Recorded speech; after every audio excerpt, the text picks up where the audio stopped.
Welcome back dito sa channel natin. Andito tayo ngayon sa may Arca South. Mag-update tayo sa latest na development na ginagawa dito ngayong 2026. So ayun guys, dito sa bungad itatayo yung TCITX o Taguig City Integrated Terminal Exchange. 2 beses na yan nagkaroon ng groundbreaking ceremony. Pero 2026 na, drawing pa rin. Sa year 2027 ang deadline ng project na yan. Kailan pa sisimulan?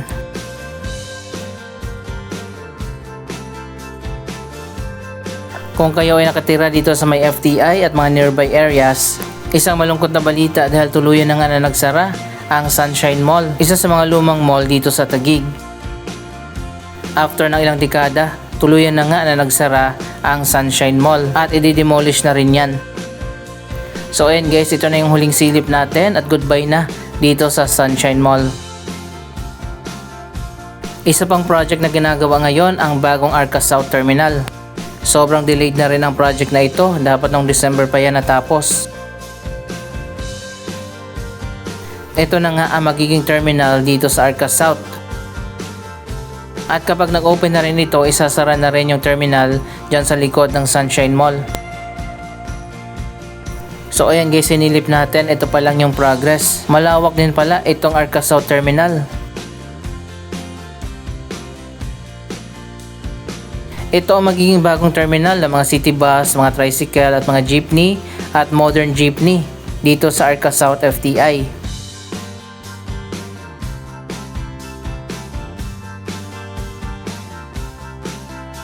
Ang DCITX naman ay para yon sa mga provincial bus at mga city bus katulad sa PITX.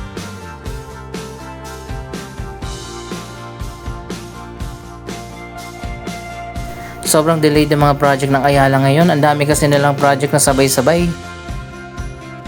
At eto na nga yung main purpose kaya tayo pumunta dito sa Arca South. Nalalapit na ang opening ng bagong Ayala Mall sa Arca South.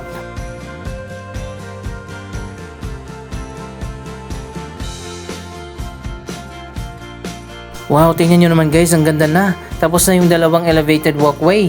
Nagko-connect yan mula dyan sa mall papunta dito sa mga office building.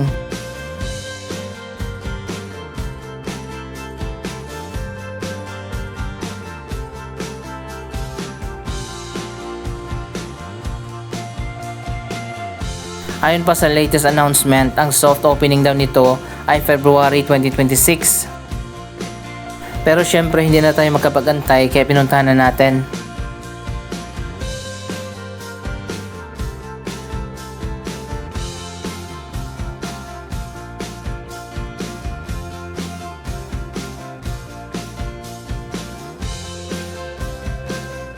Ito na nga yung bagong logo ng Ayala Malls.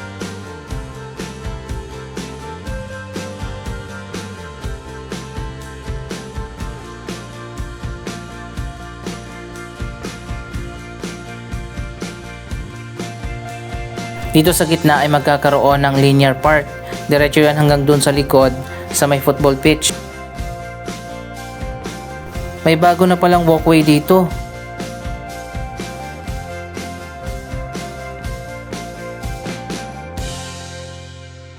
Ayan, mas maluwag na yung daanan dito.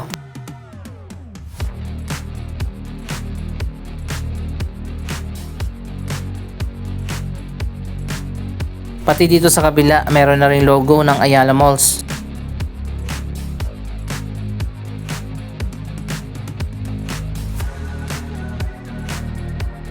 Excited na ba kayo sa grand opening nito? Isang buwan na lang hintay natin.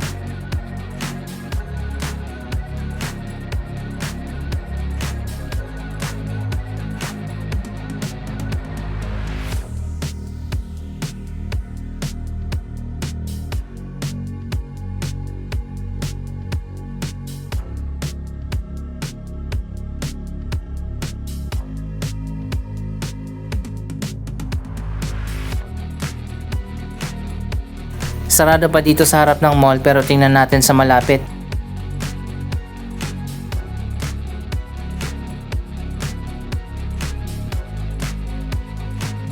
Mas maluwag pala yung pedestrian walkway dito.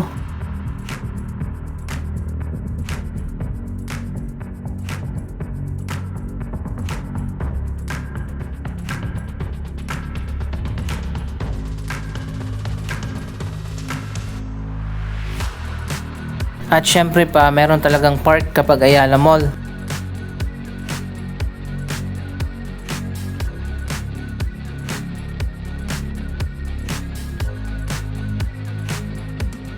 Wow, tingnan nyo naman, ang ganda.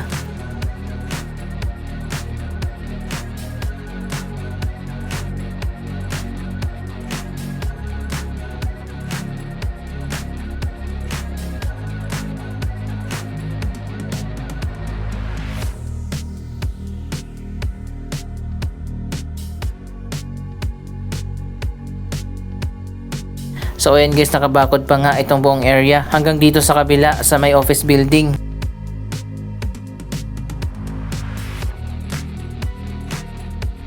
Magkakaroon pa ba ng Seda Hotel dito?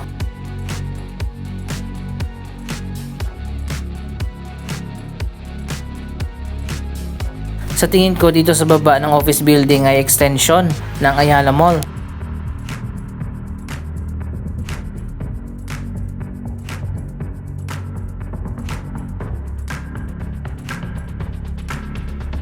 Kapag natapos na yung project, pwede ka palang dumaan dito kasi nga merong dalawang elevated walkway dyan sa likod papunta doon sa Ayala Mall.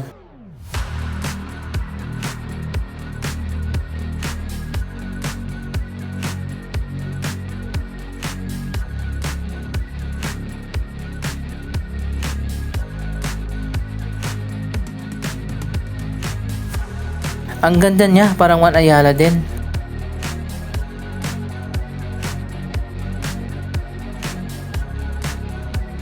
So dito nga malawak pa yung area ng Arca South. Nasa 74 hectares nga ang binili ng Ayala Land dito sa FTI. Hindi na tayo ikot dito sa buong Arca South kasi madalas naman tayo mag-update dito.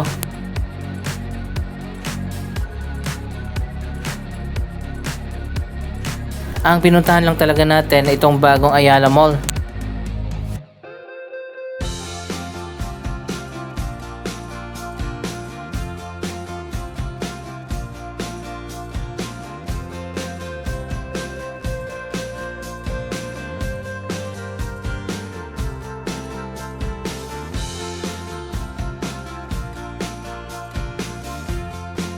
Pupunta naman tayo doon sa kabilang side ng mall.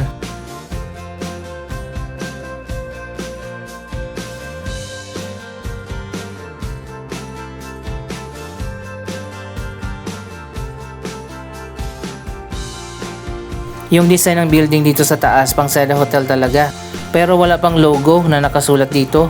Yan ang abangan pa natin sa mga susunod na buwan.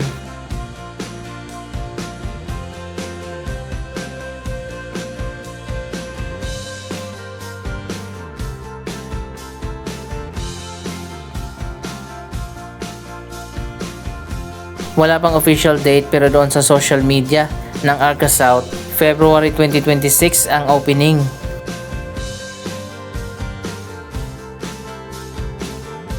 Ang ganda pala talaga dito sa harap.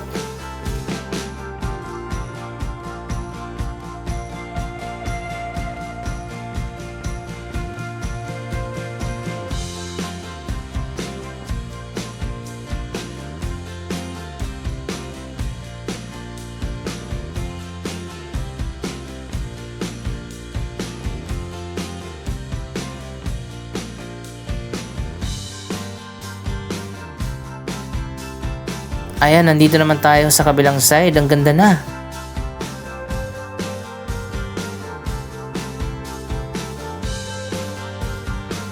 Malawak din itong Ayala Mall sa Arca South.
Sana nga magkaroon ng Sky Garden dito sa taas.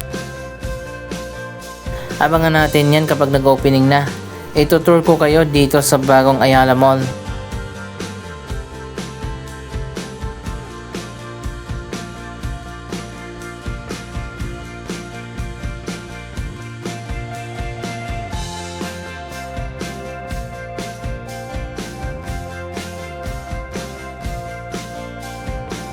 Pahaba yung mall dito sa side na to, pero dun sa loob parang pa-curve yung design ng mall.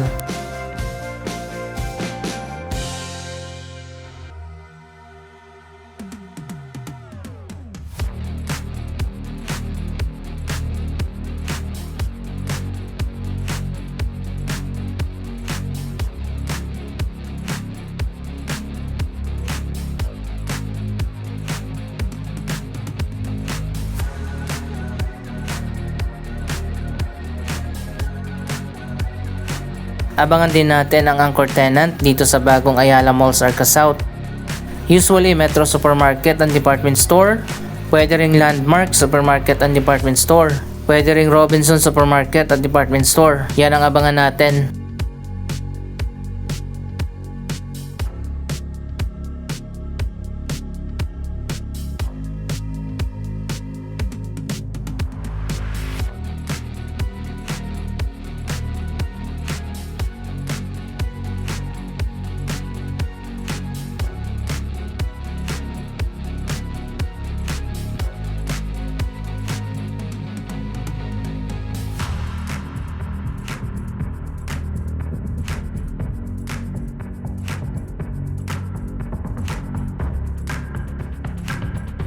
Dito sa side na to, tapos na yung exterior ng mall.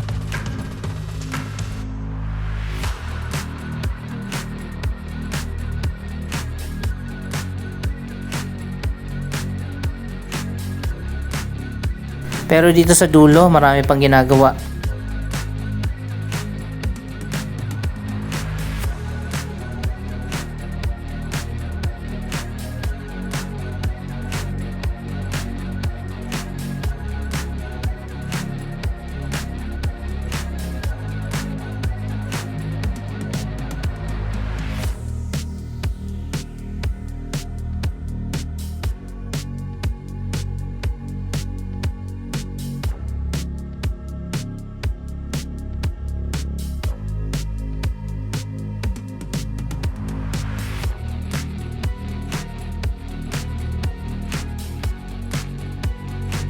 Ito yung pasilip natin sa magiging design ng mall sa loob at labas.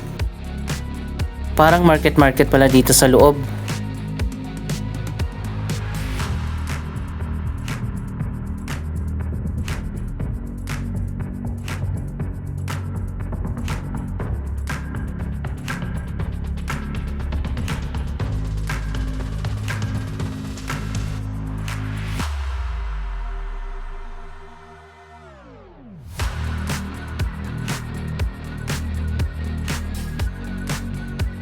May bago na namang tambayan at pasyalan dito sa Taguig.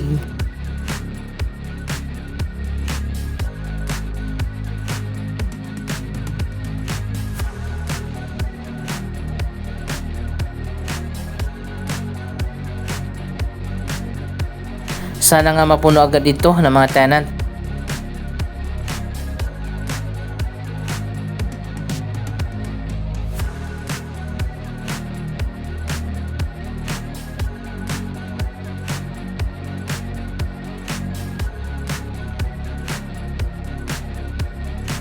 Ang ganda na dito guys, so tingnan nyo.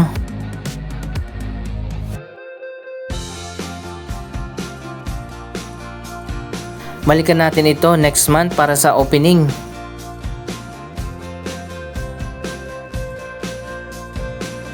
Anong masasabi nyo sa pinakabagong mall na magbubukas ngayong 2026? Mag-comment lamang dyan sa baba ng inyong mga reaksyon. Maraming salamat sa inyong panonood. Huwag kalimutan na i-like, i-share ang video ito at mag-subscribe. Thank you for watching!